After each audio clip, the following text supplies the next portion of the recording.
ভাবুন তো, এমন এক প্রাণী যার দাঁত নেই, কিন্তু কঠিন পাথরের মতো খাবারও দিব্যি হজম করে ফেলে।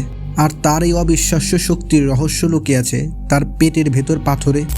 হ্যাঁ, ঠিকই শুনছেন, উট পাখির পাকস্থলীতে থাকে ছোট ছোট পাথরের পাহাড়।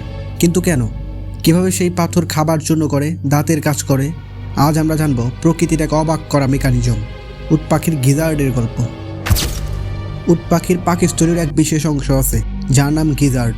এটি পেশিতে আবৃত এক শক্তিশালী হজম কেন্দ্র। যখন উট পাখির শস্য, ঘাস, এমনকি ফল খায়, সেগুলো সরাসরি গিজার্ডে চলে যায়।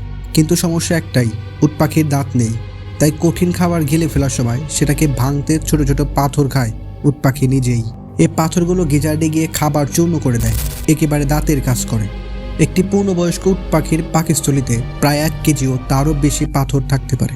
এই প্রক্রিয়াটাই ওদের শক্ত আর যুক্ত খাবার সহজে হজম করতে সাহায্য করে। অবিশ্বাস্য হলেও প্রকৃতির এমন চমক অনেক প্রাণীর শরীরেই আছে। উট পাখির হজম রহস্য সত্যি আশ্চর্যজনক, তাই না? আরও এমন অদ্ভুত প্রাণী তথ্য পেতে চ্যানেলটি সাবস্ক্রাইব করতে ভুলবেন না।